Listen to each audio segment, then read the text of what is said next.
இன்னைக்கு பல கட்சிகள் பூத் கமிட்டி அமைக்கிறதுக்கு போராடிட்டு இருக்காங்க, ஆள் கிடைக்காம திண்டாடிக்கிட்டு இருக்கிறாங்க. ஆனா நாம இளைஞரணிக்கு இன்னைக்கு பாகம் வரைக்கும் நிர்வாகிகளை நியமிச்சிருக்கின்றோம்.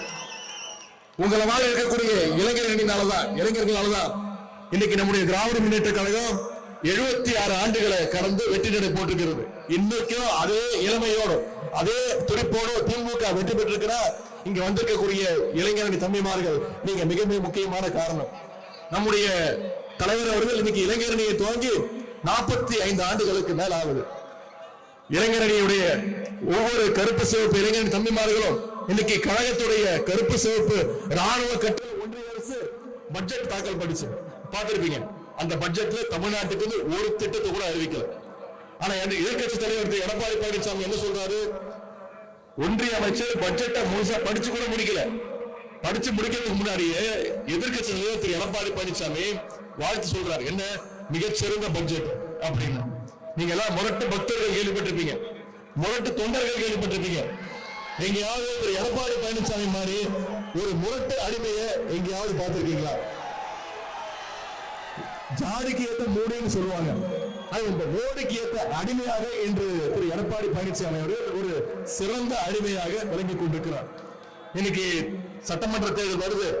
ஆனால் தமிழ்நாட்டில் இன்னைக்கு பாஜக அதிமுகவோட கூட்டணி வச்சிருக்கிற கட்சிகள், கூட்டணி வச்சிருக்கக்கூடிய தலைவர்கள், நீங்களே யோசிச்சு பாருங்க. ஒவ்வொருத்தரும் இன்னொருத்தரை எப்படி எல்லாம் புகழ்ந்து பேசுனாங்க 2 மாசத்துக்கு முன்பு, 3 மாதங்களுக்கு முன்பு.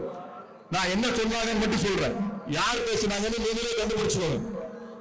இப்ப கூட்டணி இருக்கக்கூடிய ஒருத்தர் சொன்னார், திரு எடப்பாடி பழனிசாமி அவர்களோட கூட்டணி வைக்கிறதுக்கு தூக்கல தொங்கிக்கலாம். சொன்னது யாரு?